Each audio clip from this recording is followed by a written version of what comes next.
Well, I imagine that's something that you are dealing with quite a bit with, you know, the cities that you're working with is, you know, dealing with those sort of competing priorities and having to navigate through and listen to everybody. And 100%, yeah. Yeah. Yeah, I mean, that's huge. I mean, every community, there's people that want it to grow, people that want it to go back to how it was 50 years ago. Yeah. You know, there's people that are new, people that have been there forever. Yeah. You know, so there's all these different people that have competing priorities or ideas of what the place is. And yeah, I mean, I think that's a big part of like our work is helping them find that like there probably is some common ground. Right. You know, even if you think that it's pro-growth versus anti-growth, or, you know, there's still some reason that people are there, right? Yeah. So that's what we focus on a lot. This is our unfortunate Strode that goes right through the middle of the city here. This is Canyon, and there's just a lot of challenges, you know, from a walking and biking perspective, an active mobility perspective, because this is, you know, just kind of going east to west, and then heads on up the canyon there, and it's one of the most dangerous sort of Strodes, probably one of the 2-3 most dangerous streets in the city.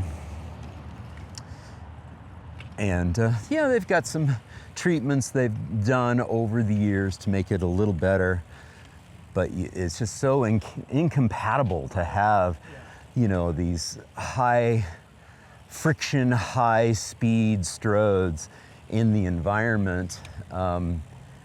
And I suppose that's kind of one of the strategy or one of the challenges that you have when you're working with cities is, and working on, you know, who they are, who their identity is, when they have something like Strodes just ripping through the fabric of their communities. Yeah, for sure. I mean, that's why I kind of got so drawn personally to like Chuck's work and your work, right? That, because I think when we were coming at things from like a brand and identity standpoint, people kind of feel like, you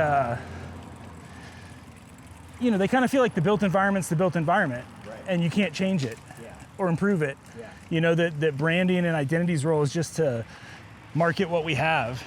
And our whole thing is, well, let's talk about what we want to be and then figure out what changes we need to make to make that a reality, you know? So I think a lot of people that talk about place branding, they would never get into like, well, how do we address a Strode? How do we address, you know, and that's our whole thing is like, it's not about marketing the place, it's about using the brand to shape your values and decisions so that when you go to make those infrastructure changes, you know, you have priorities and a filter that helps you shape those decisions. Yeah.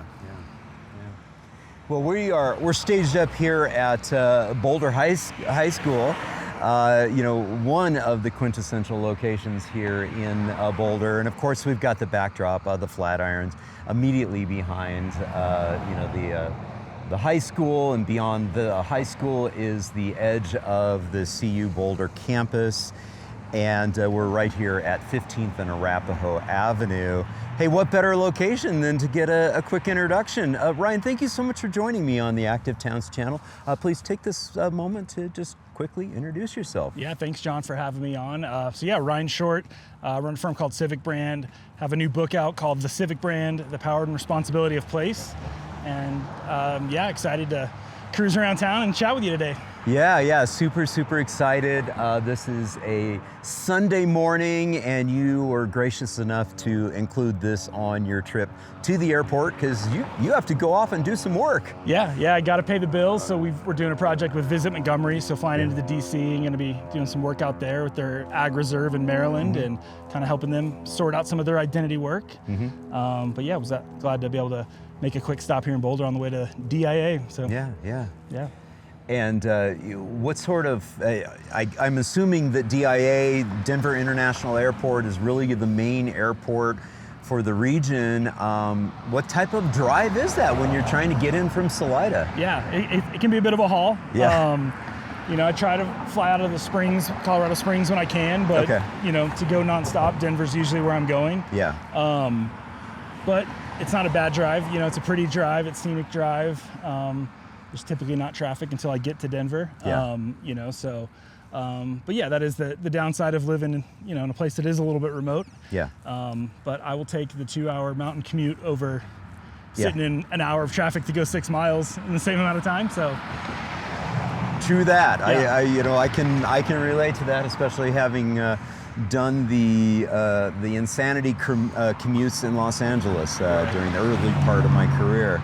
Speaking of commutes and driving and everything, we're we're standing here again at Arapahoe and 15th, and we kind of hear a steady stream of cars here, and we can see that this particular street isn't as obnoxious as Canyon that we just went past, but we still kind of feel the assault of the vehicles in this environment. And again, this is right in front of a school, and so I keep coming back to the fact that cities kind of need to decide who they want to be and what they want to be from an active towns perspective.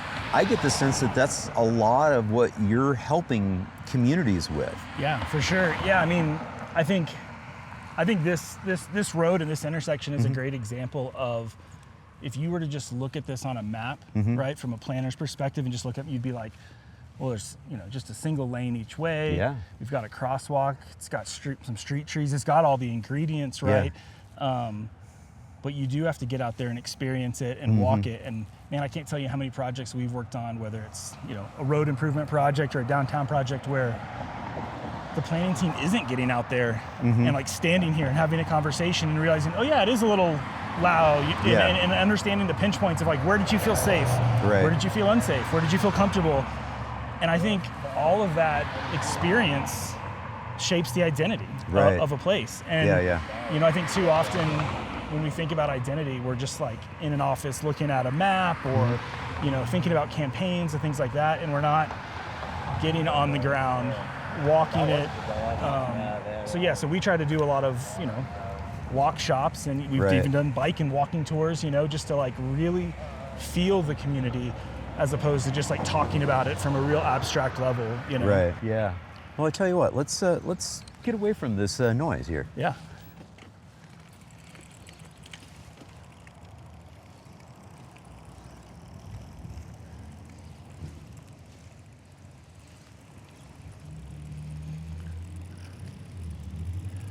So when you're explaining to people what you do and how you go about it, how do you approach that?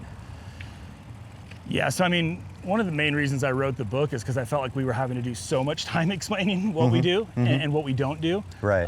Because I do think when people hear branding, they immediately think marketing and selling. Right. And that can be a component, but the way that we think about it is more about internally shaping and using a brand as a decision-making filter for who do we want to be? How should this road look? How should it feel?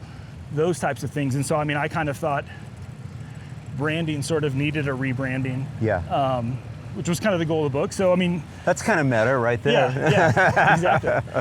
Branding needed a little bit of rebranding. Yeah, because we've done projects where it is a branding project, but they're let's not say branding because that'll freak out the community. Or they'll think it's just the logo, or and that was true. You have to be careful with the words you use. Yeah. But instead of just changing the word to make people happy. I wanted to get real intentional about well, what do we mean by branding? Right. What do we mean by identity? So I'm hoping that the book can have a few conversations for me. Right. So we don't have to always start there, but But yeah, once we get past that and people see, okay, I see what you mean by brand. I see what you mean by identity, and this North Star that shapes every decision a community's going to make on a daily basis. Right.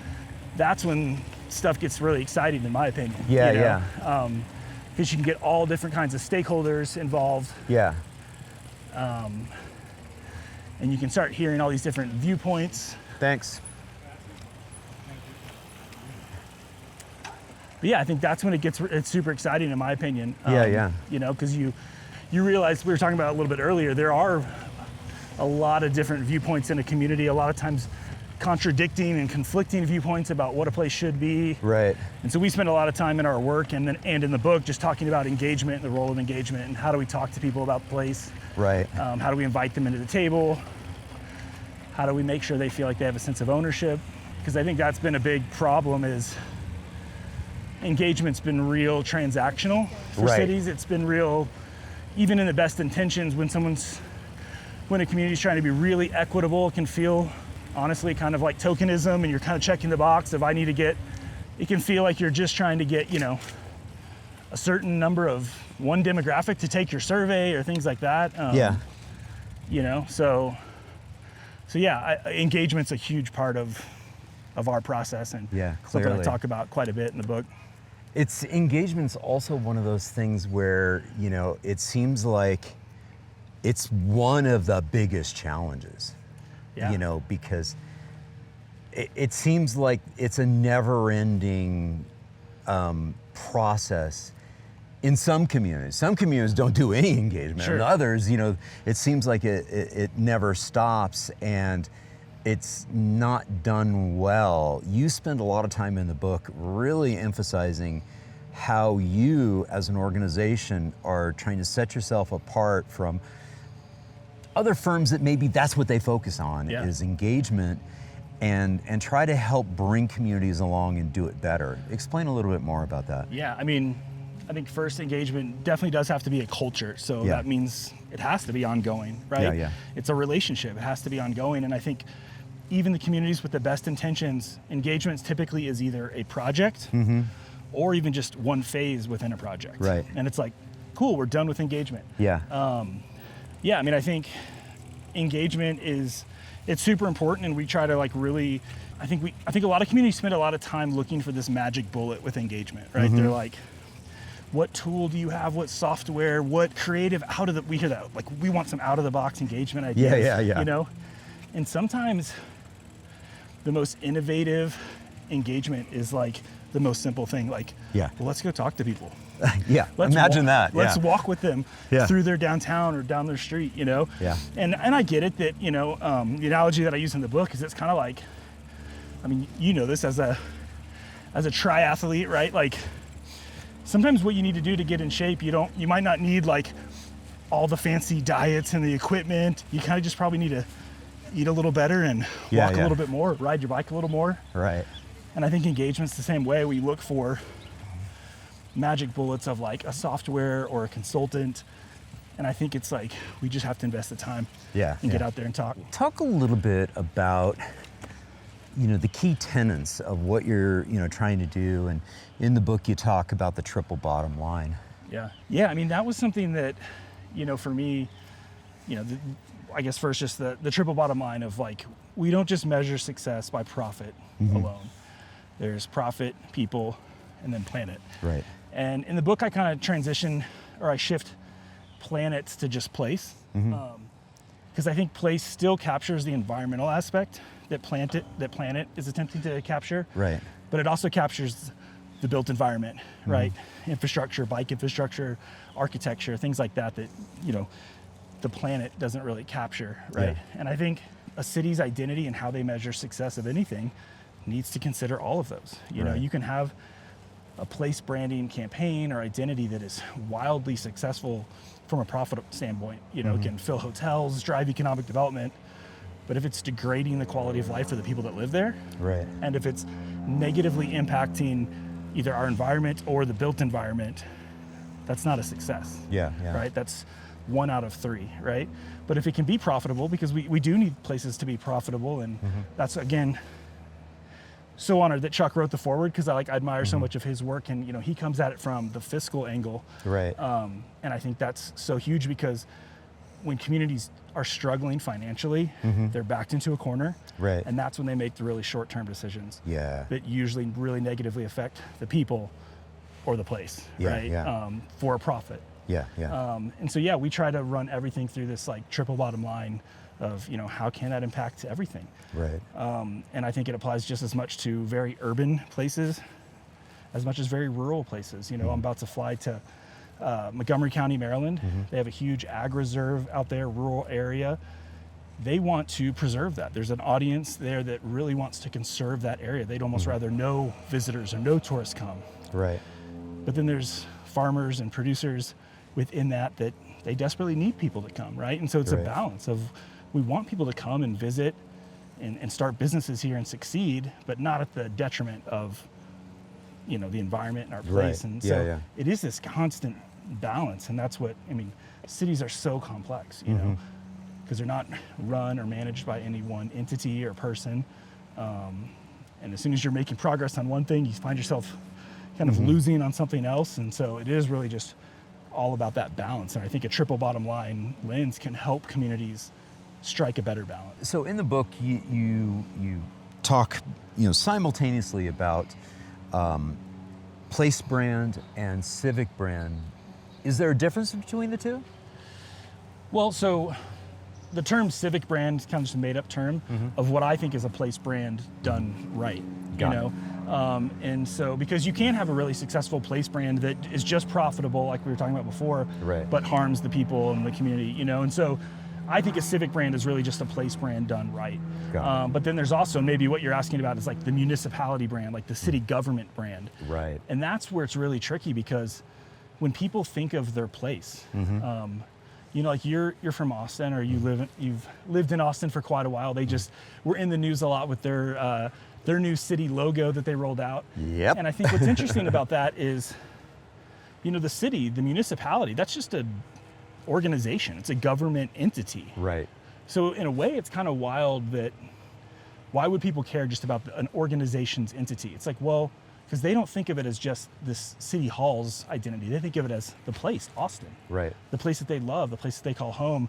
So not to get into commentary on Austin's brand, you know. Right. But I do think people, they can't separate a municipality's brand from a place's brand, right? Yeah. They kind of merge those together, and somebody could hate their city government but love their place. Right. And so a city government can't just have an identity that's like, you know, like a gas company, or just like you don't really care about your electric company's brand. Right. You know, as long as the power's on, and, you know, you're fine. And for the most part, that's how cities are, you know, as long as clean water comes out and, you know, there's not potholes.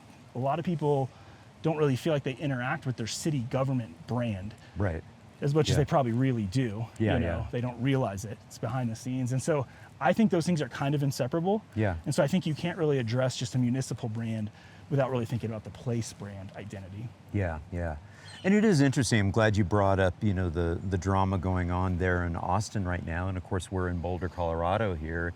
And probably one of the most iconic, you know, sort of, you know, logo-esque brands, you know, identities of, you know, the Flatirons. You know, you see, you know, the beautiful Flatirons, you know, the three main Flatirons, you know, in the you know, that iconic, you know, visual, and you're like, oh, Boulder. You take one look at that, and the very first thing, if you're at all familiar with Boulder, is, you know, oh, that's Boulder. Right. Yeah. That's you talk a little bit about that in the book, of that difference between, you know, the logo, the identity, and something like that, where you take one look at the Nike swoosh and you think Nike. It's you know, that's the logo, it's the brand, and it brings to mind. I take one look at the Flatirons, and I don't even have to see the word Boulder, and I think Boulder. Yeah, for sure. Yeah, I mean, people have, even if they have only spent a weekend in Boulder, they can picture in their mind the identity and the brand of Boulder. Yeah.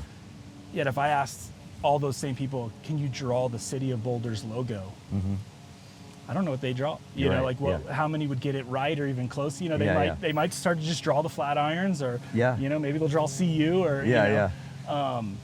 So I think logos and just the brand and identity of a place, those are separate things. Right. But I do think that they play a role, in that, like, having a symbol that can be that daily reminder of like, what are we about? What are we striving for? Right. And that can be a you know, something like a mountain. Right. It can be a, you know, a swoosh.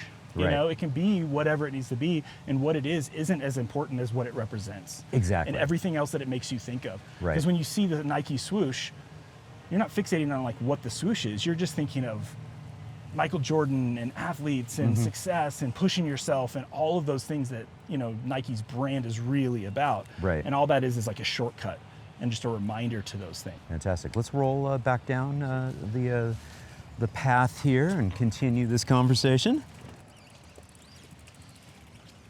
Take us back to the beginning. What really inspired you to start doing this work? Yeah, so, you know, we've been doing this roughly for 17 years, but the first several years looked pretty different. You know, we weren't just working exclusively with cities.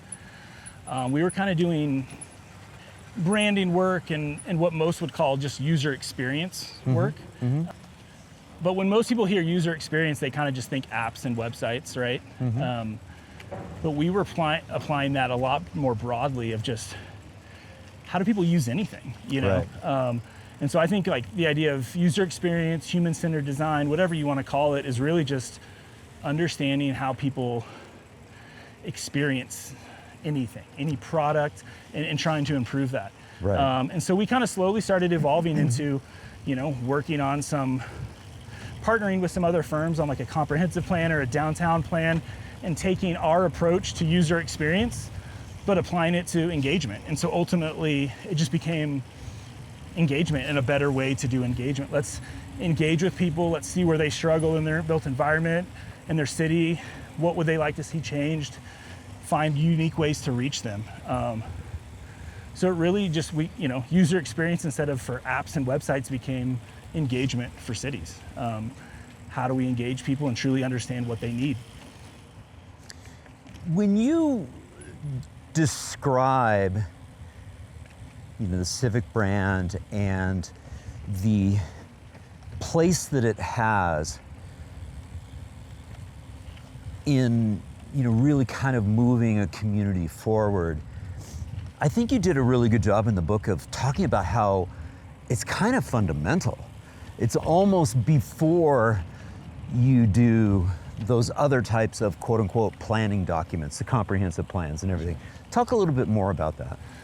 Yeah, I think, it's interesting. I got a comment the other day via email, somebody that was reading the book, and they were like, man, loved the chapters on engagement. I think that really applies to our community, but I don't quite think our community is ready to hone in on a place brand. Right. And I thought Yeah. it was interesting because it's like, well, you're gonna be making decisions tomorrow.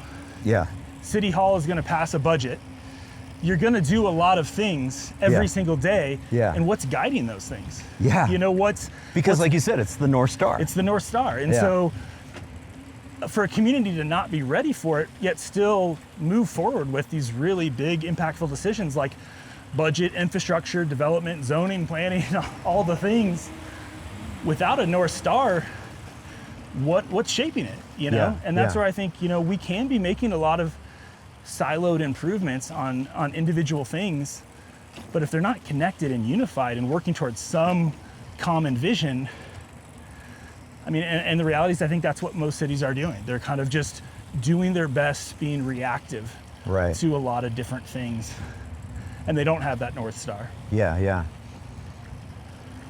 We're rolling through a bit of a construction site here. This used to be the location of one of the iconic hotels here in Boulder, the Millennium Hotel, and now we've got student housing being built here. Boulder is not unlike many other cities right now that are struggling with housing affordability and other challenges like that. Talk a little bit about how you're working with communities around the country in dealing with some of these major challenges like affordability and the unhoused population and some of these other challenges that ultimately point right back to quote unquote the North Star and the fundamental identity issues. Yeah, for sure. We certainly don't claim to have any magic bullets on here's how you fix housing in a community, and a brand and an identity doesn't magically fix any of those things. We'll roll to the right here. Yeah. But I argue that you can't even start to address those issues if you don't have some shared vision of where you're headed. Right. You know? Yeah. And I think that's, again, where that triple bottom line framework, I think, helps, because...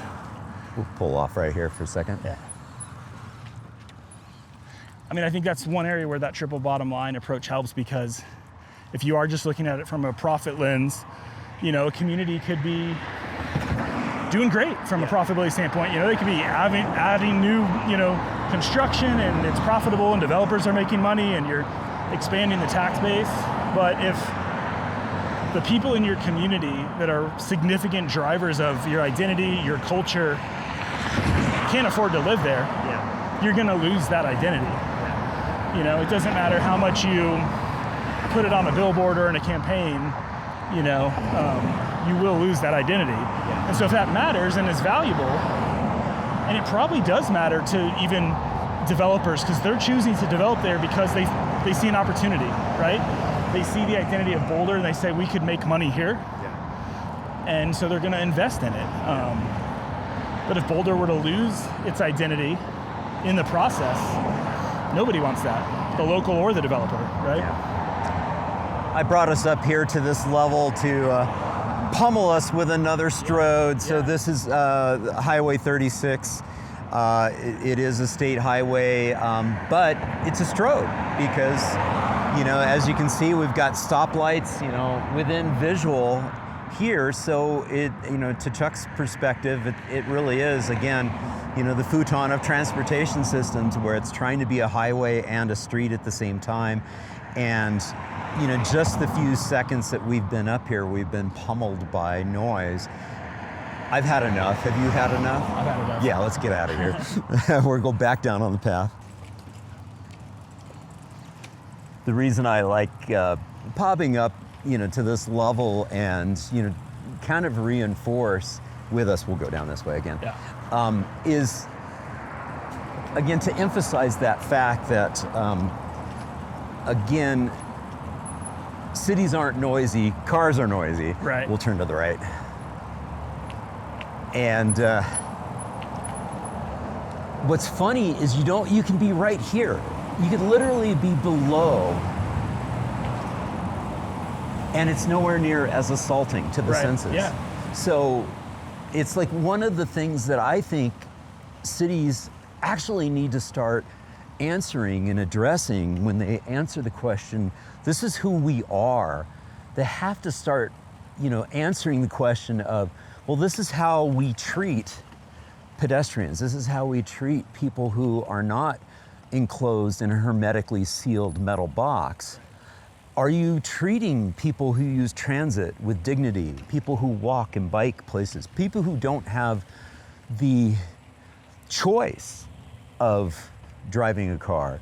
You know, Anna Zyvarts, who has a visual condition, an eye condition, she cannot drive, so she, you know, rides her bike and she uses transit all the time. You know, are we as a city treating non-drivers with dignity? Yeah. Well, I think the key to that is making sure that, like, that dignity and the quality and whatever a community is striving for, that it's available for, like, the everyday thing. Yeah. That it's not just like a cute, nice to have. Right. Oh, it's Sunday and we can go on this path and take the nice way. Right. Well, what about the person that doesn't have a day off? Right. Or they've got to go in their commute, you know, like, how do we make that just as nice? Yeah. Yeah, it's a really good point. I mean, here we are rolling down the Boulder Creek path, and we just rolled past a beloved north East Boulder Park. We're going to actually go on up this street here. We'll subject ourselves to another busy street, but we'll notice a slight difference here in infrastructure, and we'll turn to the right. Now, this is a recent bit of infrastructure that the city of Boulder has just installed. This is 30th Street, so 2 streets over from 28th Street, we're with Highway 36. And now, even though we still have 2 lanes of motor vehicle traffic, we are now up at pedestrian level in a protected and separated bike lane. I mean, this is world-class level infrastructure. It took them a generation to get this built. They've been planning this for well over a decade. I think I first saw the designs for some of this, and at least on paper, back in 2017. Goes back to that identity though, who we are as a community, who we see ourselves as, and then that gets manifested in infrastructure, what we actually build. And I think on that, like, who are we? It doesn't mean that you have to have a monolithic community that everybody thinks the exact same, right? Yeah. There's a lot of people in Boulder that probably don't own a bike. Right. Well, if you can take me and you out of the car, that's one less car, two less cars they have to deal with, right? So it can benefit everybody. Yeah. And I think it can still be part of an identity of a community that they value, even if they don't actively engage in it. Right.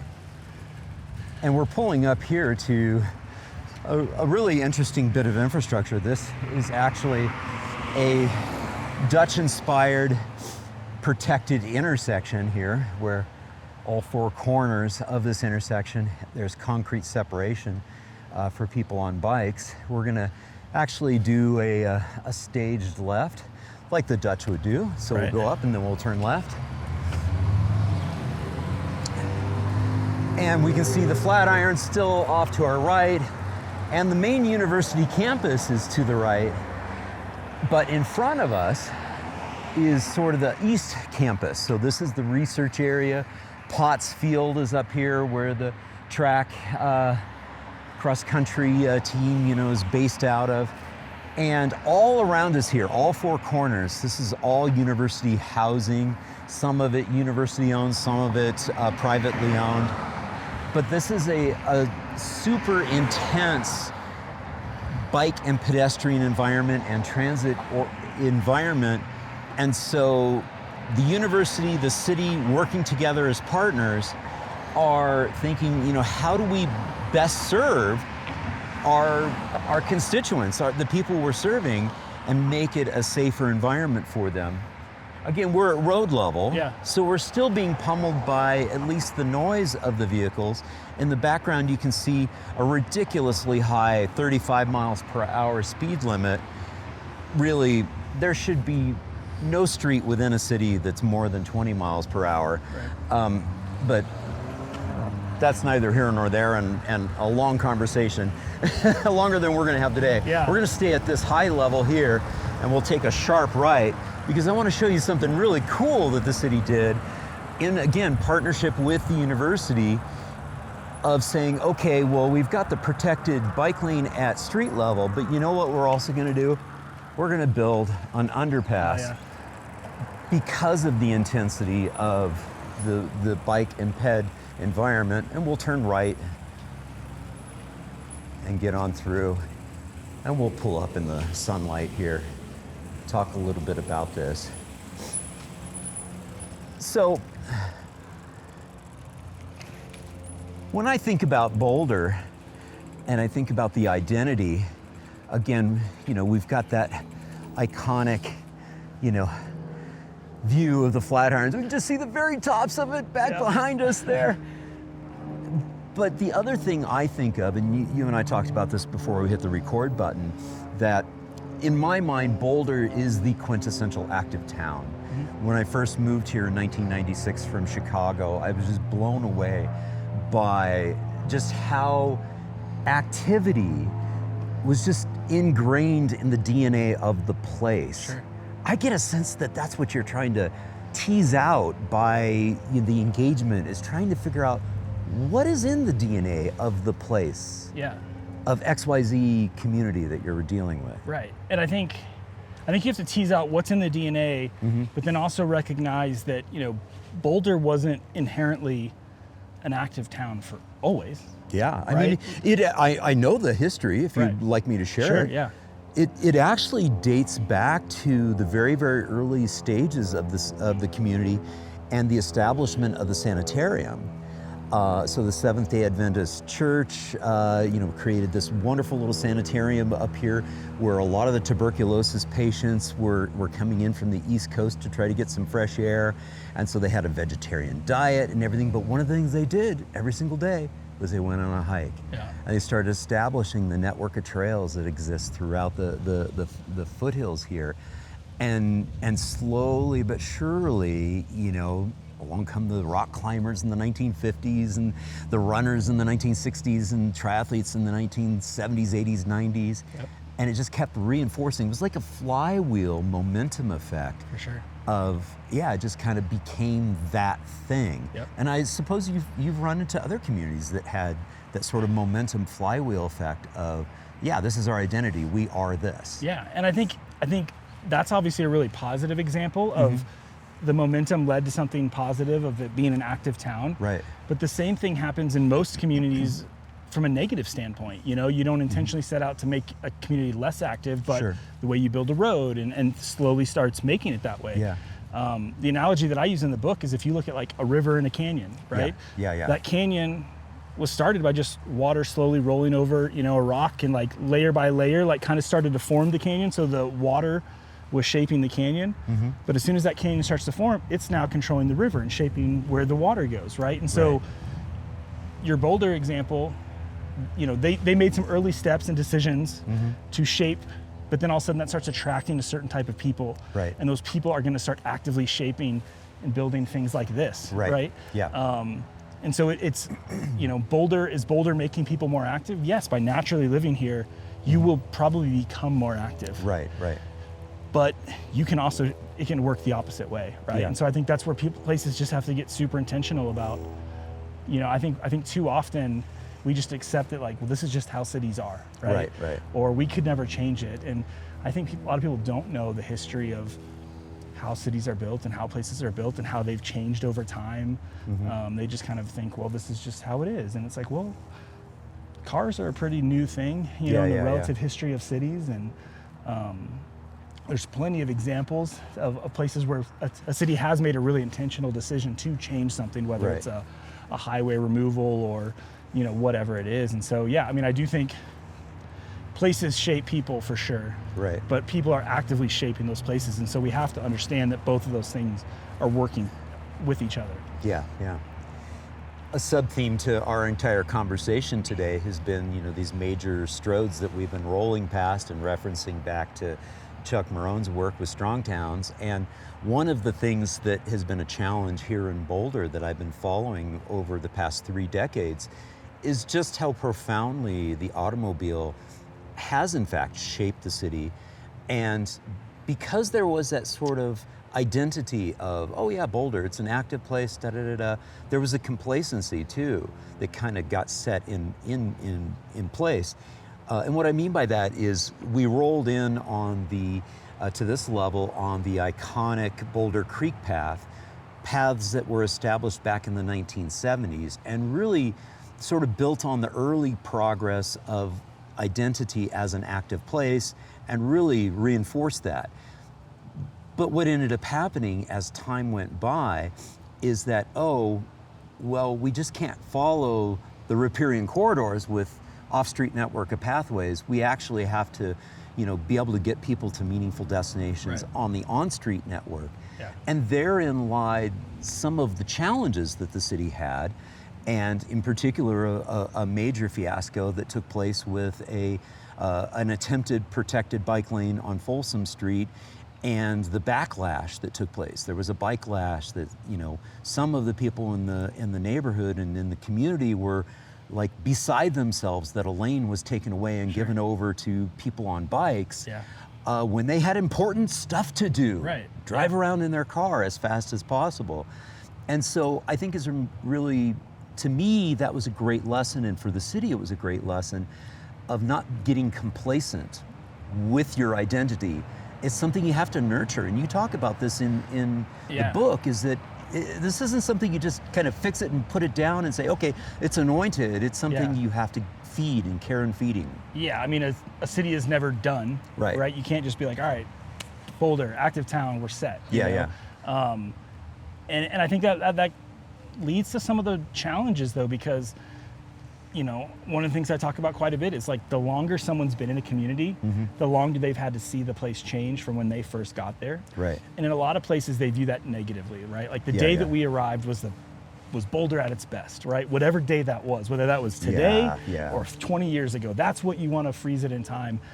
And that's just not a reality, right? Like a place is gonna kind of constantly keep moving forward and has to.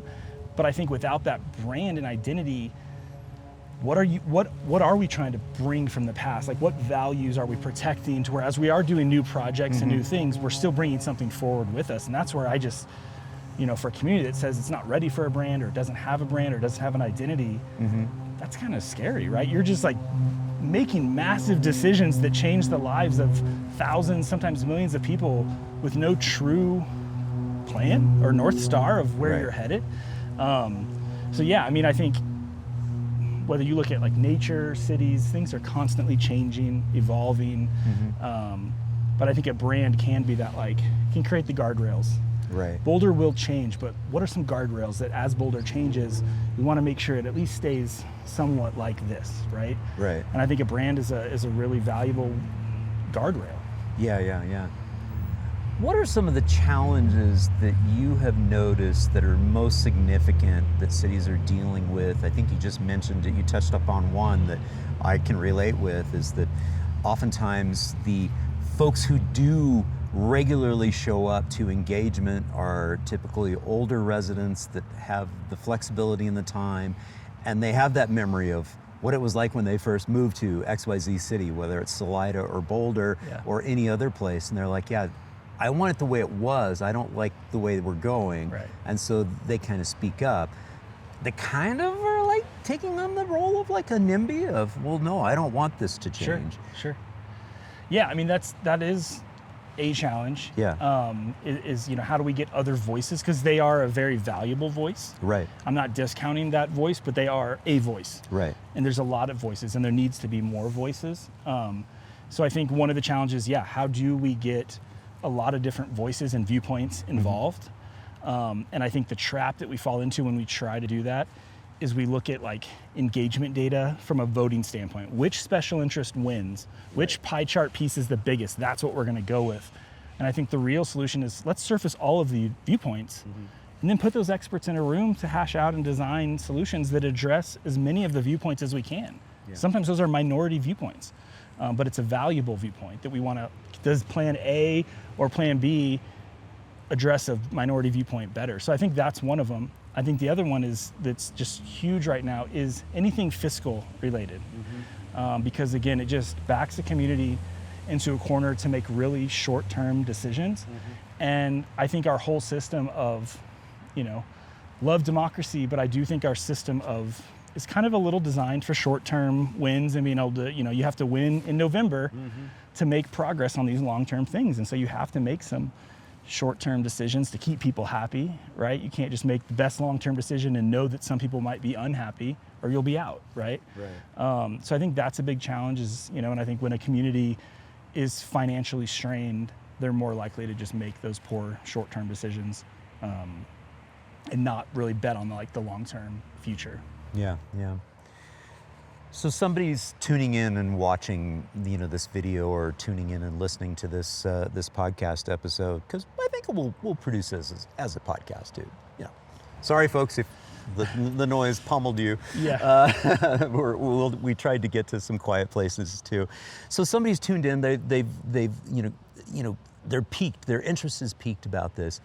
How do they engage with your organization and get you connected with their community? How does that really, play out in real life? Sure. Yeah. I mean, there's a lot of different avenues. I think the simplest thing, though, you were talking earlier about the university and the city working together, right? And I think that's the biggest opportunity for communities is to not just a city government to go this alone, but to look at who are the other players, whether it's a university, a large employer. And so I think the simplest thing, besides buy a box of the books and give them to all those leaders of those different organizations, is get some of those people in the same room. And we do a lot of 2-hour, even half-day workshops that just get some of those same players in the room, because you do have people with the university, they're very forward thinking about what they're trying to do from a university, and they have their own master plans, and the city has its master plans. But then you have a chamber of commerce, a visit group, an economic development group, all these different, they all have their master plans of where they're headed. Right. But they're not quite as coordinated and aligned as I think they could be, and that's where you see the real opportunities, you know? So I think, you know, if you're talking about what can the average person do, I think it's start to point out where there is a lack of vision and a lack of identity, and start asking those questions of like, how do we shape this? How do we get these conversations to happen? Because I mean, I've seen it firsthand on, you know, we keep referencing Chuck a lot because I know it's a kind of connection that we both have, but I mean, I've seen firsthand how him coming in and doing a 40-minute talk during a comprehensive plan process totally changes the mindset of all the different players, from developers, city leaders, and it just gets them to slightly look a little bit more at the same direction. Right. Yeah, that's a brand. Like that's, you know, that's all that is. It's just if a bunch of people are looking in the same direction, I think that's a brand. And so there's little things like that can just, you know, you can point to. Yeah. And it's being, I think, honest too with how we see ourselves as a community and how we really are, because there can be a huge disconnect. For sure. Yeah. That's something I'm the biggest homer for local, support local. And one of the first things that we hear when we get hired by a community is, why'd we hire this outside firm to fly in and tell us, you know? And from a little mountain town. Right. What do they know about, and then insert community name. Yeah. But I think, you know, a saying that I've heard that I love is, you can't see your label from inside the jar. Right. And I think it does take sometimes an outside perspective to come in, because I think there's things that, you know, you think you're communicating or you think are of value, but they're really not. Right. You know, I think every city probably has some version of we're welcoming in their mission vision statement, but then I don't know, you stand on some of these stroads, how welcoming is that? Yeah, you know? Do certain groups and cultures, do they feel welcome? You know, I think it's easy to say what your vision and values are, but sometimes you do have to get really honest, you know, and that can be tough, because very rarely do you want to pay someone to come tell you what your problems are. You're like, wait, you know, just tell me the good stuff, you know? Yeah. One of the firms that I've worked with many times over the past decade is recently relaunched and rebranded as CityThread. And one of the things that they do a fantastic job is really honing in on who those groups are. Who are the other groups that you wouldn't normally think of, that are sort of identifying the subgroups within the city. So in the book, you reference, you dig them out, figure them out. Or is there a church group? Is there an HOA that, speaking for, different groups? In Austin, we have neighborhood associations. Mm-hmm. It's starting to identify all those different stakeholders, because they can, to your point, it's not just a city and or chamber of commerce led thing. It's like, what are those other groups that are representing the community, stakeholders? Yeah, and those groups are where people's identities are really formed, I think, far more than like their age, their race, and their income. And I think when we do engagement, and we're like, are we doing diverse engagement? We look at age, race, and income, because those are census-based things that are easier to look at and check a box if you've met them. But I think some of those interest groups, mothers with young children, skateboarders, those types of that's where people's identity is shaped. That's also where people are. They cluster with other people like that. So if you're having a hard time reaching them, tap into those groups, don't guess what you think skateboarders want. Go to a skate park and talk to them, I think I've got a lot of, we've just got a lot of experience, I think, in the engagement world of, I think so many communities they desperately want to do engagement the right way. I don't think there's this malicious, we want to ignore voices and audiences, as much as it's hard. It can be hard, because you have to go out of your way to figure out who these people are, what are the conversations. It's way easier to just do less engagement and have those loudest voices come to you. Yeah. And that's what happens in most places, and that's why that audience typically drives things in a community. Yeah. What have we not talked about yet that you want to definitely have the audience, think about when they think about Civic Brand? Yeah, I think I think one just big thing is, and I mean, we touched on it a little bit, but I don't think this is just like a city hall thing, you know? I mean, I think a single coffee shop in a small town can do more to shape the identity of that community than the biggest like economic development campaign, right? And so I think you start working your way up to like larger communities and larger employers, and it's like a brand is a ceiling of opportunity for every business. And so what I would love to see is more people in the business world start to look at the identity of their place and how they can shape it, versus just go to a place that already has the identity figured out. Because that's kind of how economic development has worked, is like, let's attract the employer here. Well, there's a lot of employers and that have strong talent pools, or they have businesses that maybe their community isn't what they hoped it was. Instead of just moving to a different community, like, how can those businesses actively shape their communities that they're in, whether it's a small downtown shop or a large employer or a school district? I think too often they think the city stuff is just for City Hall, and yeah, they'll get involved when like a really specific zoning thing encroaches on what they're hoping to do. But I don't think they're actively involved in just like that. What is our identity and how does that shape every downstream decision? Right. One of the things that I talk about a lot with the Active Towns channel is, creating a culture of activity. And so I'm really of the mindset, having been in public health and health promotion and disease prevention for 35 years, I've thought an awful lot about what encourages people to, live a healthy, active lifestyle. And about 15 to 16 years into my career, I started realizing how profoundly important it was that our built environment and the way our communities are organized and shaped and planned has a tremendous impact on shaping culture. And so there is that, you mentioned it before, how our communities are developed, impact, the way we behave. And it also communicates what our values are and all of that. I found it interesting that you gave an example in the book of where something kind of came out of left field with a group of it was like a city that had like the primary identity, but then there was a whole bunch of other little lakes or whatever, and you came up with a completely third way, a different identity that was kind of neat, that was a little bit out of left field, but then got embraced. And the next thing you know, you have a charter school named at this area. It's almost like creating a whole new cultural identity with a region that previously didn't even exist. Well, that's why I think, it's really easy to knock branding and say slogans, words, logos, those things don't matter, right? Those are just kind of the fluff. What matters, and I agree with that.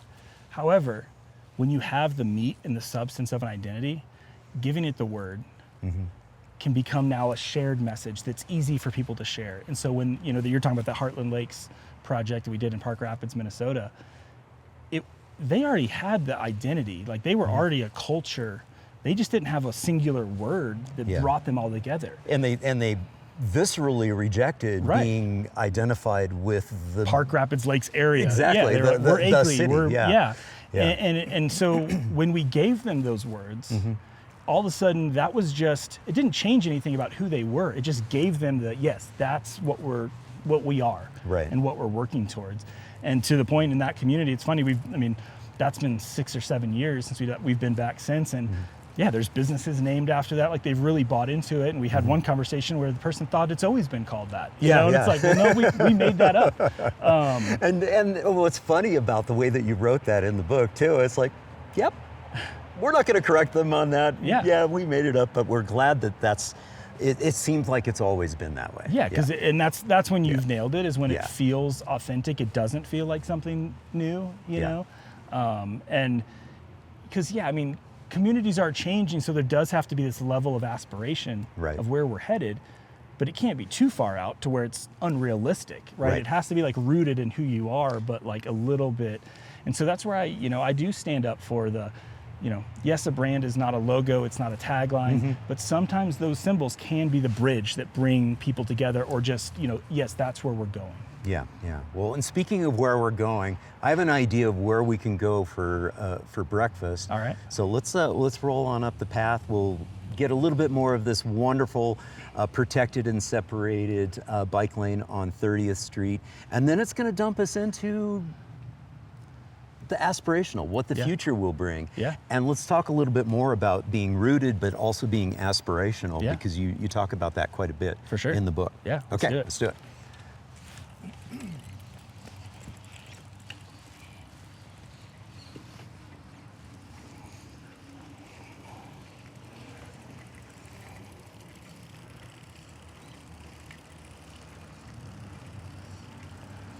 Yeah, so the aspirational is a part of it, but like we said before, is like figuring out, what's rooted, what's really the identity of the place based on, historical context and kind of other things that have, like in the case of, Boulder, that origins of the sanitarium and the establishment of an identity as an active place.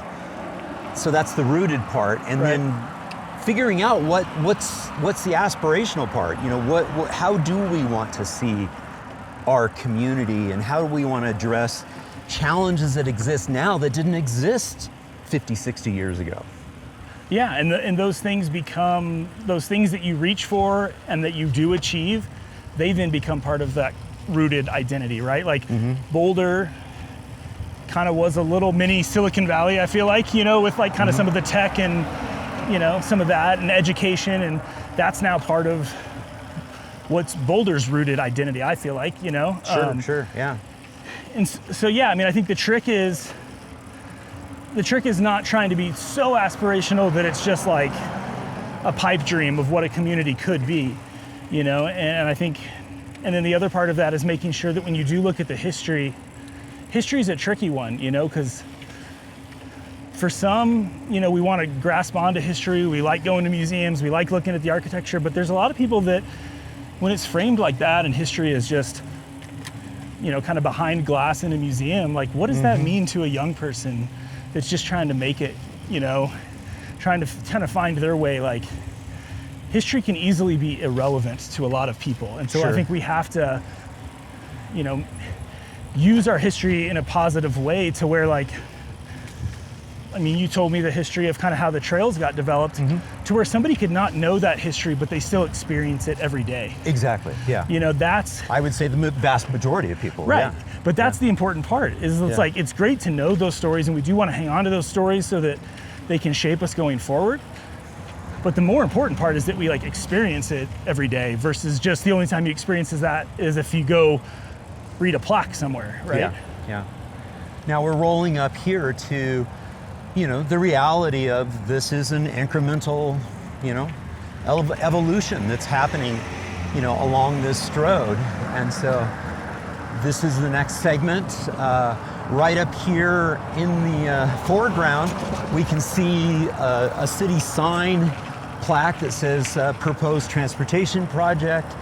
They are going through the open house and feedback, community engagement and feedback to, kind of say, okay, community, what do we want to see? What do you want to see? How do you want to see this transform? What's really neat about what we have in place behind us and that we were riding on is that people can now see, oh, this is what you mean by a protected bike lane. How important is that for the work that you all are doing, is to be able to point to examples and be able to say, well, this is what we mean by it's authentic and it's rooted and it's part of something that's real. Yeah, I think that's huge, and that's why I think like the whole placemaking, like tactical urbanism is a great thing, because sometimes it's easy to say no to things that you're not seeing and feeling. Yeah. It's also really easy to say no to things that are in another city, or God forbid Europe, and it's like, oh, we don't make our city Europe, you know? Yeah, don't mention the word. Right. You know, and even where I am in Salida, like if somebody were to say, well, in Boulder, they do X, well, we don't want to be Boulder. It's like, well, okay, but if we're talking about bike infrastructure, we probably should, you know? It's the not created here syndrome, which actually seems to be a human condition. Right. Yeah. We want to be very proud of our local place, and therefore we don't want to ever feel like we're copying another place, but yeah, learning from other places. Like, housing affordability is not a challenge just in Boulder, right, or just in Salida, or every other community. Like, we should learn from other places and look at what they're doing. And so, yeah, I mean, I think whether it's through like a tactical project in a community, just so people can see it, they may reject on paper getting rid of a lane of driving, but then if they go experience it, maybe they will change their mind, you know? Right. So yeah, it is great when you can have real physical things to point to versus just a concept, because concepts are really easy to say no to. Yeah, it's so true. We're gonna roll through this intersection and then take the first right into this little complex here. Perfect. It's a really interesting environment. You can see to the left, we've got some newer, denser housing, and on the right here, we've got a little auto-oriented sort of strip development. This particular cafe we're rolling up to is Walnut Cafe, and it's one of the quintessential, you know, sort of Boulder establishments that everybody knows about, and it's also an Active Towns friendly place. Right. We rolled up a couple days ago with about 80 people on bikes to this establishment, and they didn't even blink an eye. They were just like, okay. Bring it on. Yeah, bring it on. Ryan, any final thoughts that you have with the Boulder Flatirons as our backdrop here? And ignore all the cars in the parking lot here, folks. Yeah, any final thoughts that you think everyone should know about CivicBrand, the organization, as well as the book? Yeah, I mean, I guess the thing I'd want people to know is, like, we're in Boulder, which is an iconic place. It's got the Flatirons. There's a lot of places that don't have that, right? And I think people can easily think that what we're talking about, place, brand, identity, is just for these like iconic destination type places. And I argue and kind of close the book out with, like, this is for every place. Everybody, no matter where it is, even if it's a place that no one would ever go into on vacation, deserves to love where they live and deserves for their place to become a little bit better, you know? And so that's kind of our goal, is like, yeah, we're not just working with the top 10 cities in the country, or, you know, it's all of these places. And so, I mean, that's the goal of the book, is to rebrand branding, but so that every place can go, oh yeah, we can do that. And that matters for our place. And so yeah, I mean, our firm, CivicBrand, it's a small firm. We only work with a handful of communities a year, but that's our mission too. We're just trying to chip away at that, and how can we make each community just a little bit better version of itself. And it seems like with the book, you're kind of giving away a little bit of your intellectual property. You know, you're giving a little bit of a guidebook as to how to help people along with that process if they're not in a community that's one of the few that can work directly with you guys. Yeah, and maybe there's some business risk with that, but I'd rather give away some of that and see other communities, whether they're doing it on their own or hiring a competitor, like, if they're making their place better, like, that's good. I think we'll still have our share of work, you know, to do. So yeah, I mean, I hope people, whether they ever work with CivicBrand or not, can read the book and get something out of it and make their place better. Ryan Short with CivicBrand. Thank you so much, sir. Yeah, thanks, John. And again, just want to send a huge thank you to all my Active Towns ambassadors supporting the channel financially via YouTube memberships, YouTube super thanks, as well as making contributions to the nonprofit and joining my Patreon. Every little bit adds up and is very much appreciated. Thank you all so much.